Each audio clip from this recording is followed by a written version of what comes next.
and welcome to what I believe is going to be, I don't know, 3 or 4, might be 4 of the rail trail adventure by Ebike. So I parked probably an hour or 45 minutes from where I originally parked in part 1 just so we could make it further. And I did buy another Ebike battery, so that would get us even further. I'm hoping to make it to Danbury and a little bit past. I just saw something on the ground right here. We're gonna go check it out.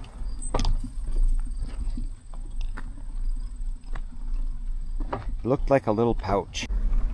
Is that a dog poop pouch? I think it's a little dog poop pouch. But when we get back to the lake, we'll open it up and see if there's any identification on or whatnot and return it to the owner. So here's our customary stop at Highland Lake.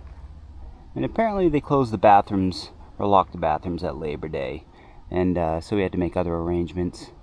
Kind of behind there in a prickly wooded section.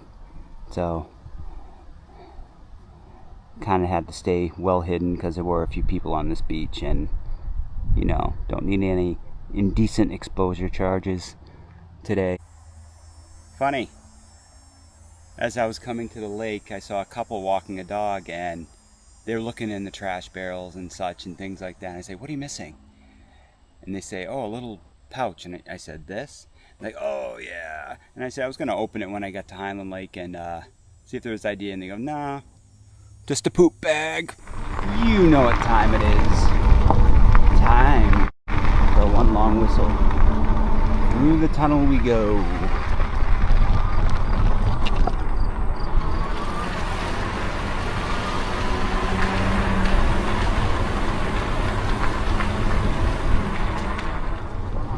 What do you think? Should we go under the covered bridge? Yeah, I think we should. Let's do it. Let's look for cars first.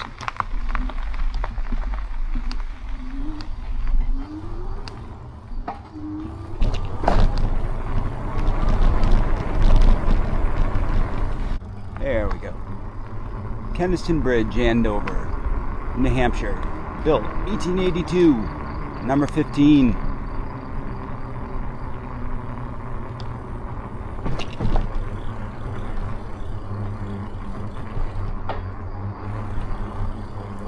Alright, forward and onward. You know, I've seen a lot of things and a lot of different ways of transportation on this rail trail. Horses, joggers, bikers, runners, walkers. But that was something I've never seen before. It was a motorized wheelchair and had some big old fat tires on it. I didn't know there was such a thing. Off-roading motorized wheelchairs, but hey, props for him for getting out here and doing it. So, without giving too much away, give you a little view of the restored railroad station. Give you a little shot of the caboose, Central Vermont Railway, and I'll give you a sneak peek, but that's all. Ready? Caboose is there. Gravestones are there. Placard is there. I'll tell you more. So, side note, I went to that restaurant last week just because of this sign. I wanted to check it out, and I'm glad I did. The food was excellent, so if you're ever in Andover, check out the refinery. Really good food there. Just entered into Wilmot, and we're going to be coming up to Eagle Pond pretty quick. And I'll give you a little bit of a panoramic of the area. This is Eagle Pond in Wilmot. Just a little, I don't know what you'd call it, side information, I guess. Now I find this very interesting, but that doesn't take much, so And I'll show you a picture as soon as this car passes. And I'll tell you why I think it's interesting. An old cemetery right here. And judging by the stones, it's an old one. What I find interesting is that they're all bleached by the sun. Kind of through hundreds of years of exposure, constantly beating down on those stones, it's essentially bleached them all white. So, yeah, pretty neat. Alright, we've officially hit Danbury. And we're on all new ground now, so keep our eyes open. This kind of looked interesting from afar. A bit of a... Yeah, imagine blasting through all of that to get the rail lines through here. Wow. That is really cool. I gotta get a video of this one. Now this camera is not going to do it justice, but these walls are steep. And just imagine blasting through all of this.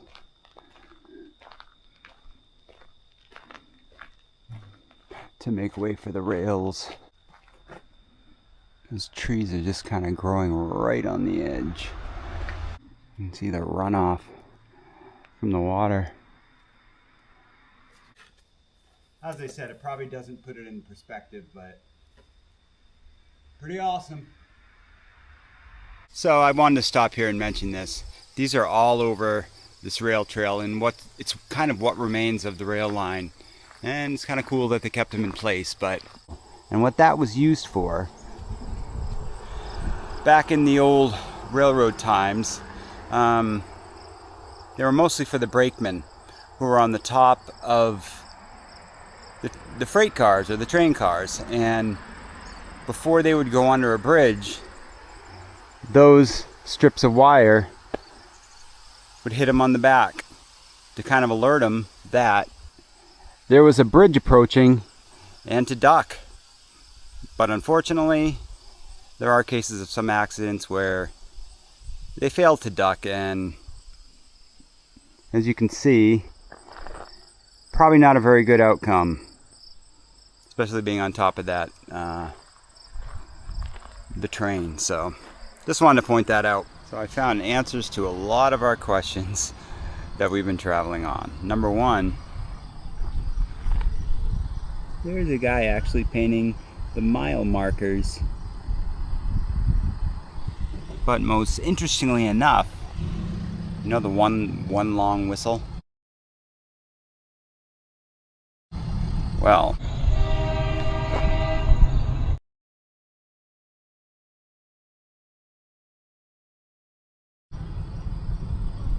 the one long whistle sign is unique to this area. Friends of the Northern Rail Trail found it in the basement of a nearby home and restored it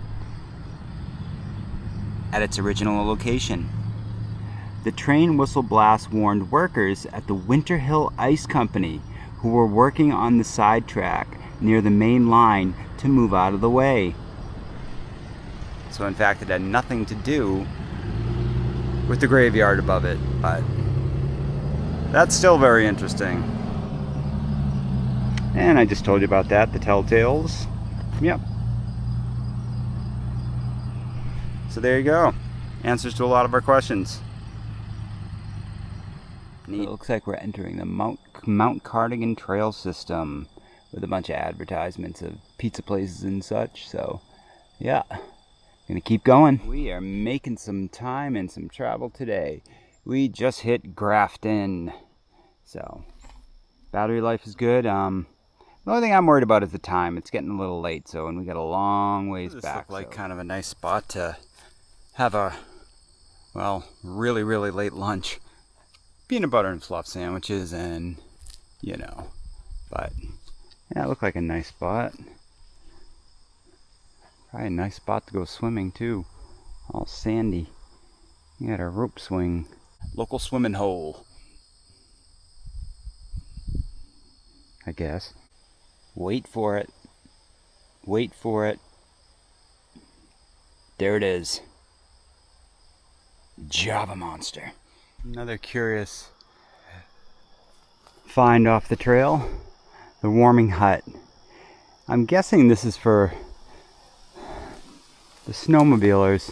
Well, there's a trail that way to kind of warm up or cross-country skiers or things of that nature, but yeah, we're not going to go in it, obviously, because no trespassing. But may this place and this trail be forever dedicated to Mike, Michelle, and Matthew for all their hard work, good times spent, and love-filled moments shared here. That's nice. A little window, like a business. And there was a sign a little while back that said hot chocolate. So maybe in the winter months they sold hot drinks. Now we gotta navigate across this rickety bridge. We'll stand on the, well, these look like pallets, but the studs. Yikes. Look out for rusty nails. Luckily I've recently had a tetanus. Okay, good. Alright. It's a long way back, so came from that direction. We're going in that direction. It's about 5:30. We gotta hightail it back. I mean, I do have a headlight, but still on the first battery. So, alright. Thanks again for watching, and hit the subscribe button if you wish. Until next time, thanks again.